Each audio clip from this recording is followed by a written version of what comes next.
ଏବେ ଏବେ ଆସିଲା ବଡ଼ ଖବର। ଓଡ଼ିଶାର ମୁଖ୍ୟମନ୍ତ୍ରୀ ମୋହନ ଚରଣ ମାଝୀ ଓ ଉପମୁଖ୍ୟମନ୍ତ୍ରୀ ପ୍ରଭାତୀ ପରିଡ଼ା ବ୍ରହ୍ମପୁରଠାରେ ସୁଭଦ୍ରା ଯୋଜନାର ଦ୍ୱିତୀୟ କିସ୍ତି 5,000 ଟଙ୍କା ଲାଖେ ଗୋଟିଏ ମହିଳାଙ୍କୁ ଛାଡ଼ିଛନ୍ତି।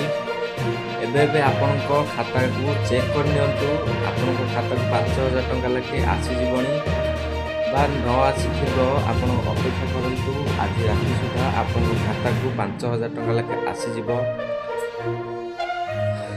ଗୋଟିଏ ମହିଳାଙ୍କୁ ଓଡ଼ିଶାର ମୁଖ୍ୟମନ୍ତ୍ରୀ ମୋହନ ଚରଣ ମାଝୀ 5,000 ଟଙ୍କା ଲେଖେ ପ୍ରଦାନ କରିଛନ୍ତି।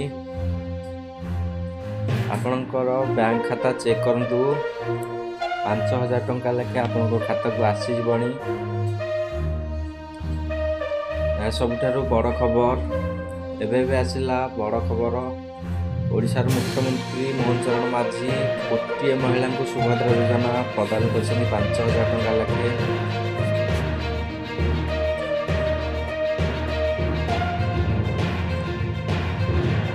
ଜୟ ଜଗନ୍ନାଥ, ଜୟ ଜଗନ୍ନାଥ।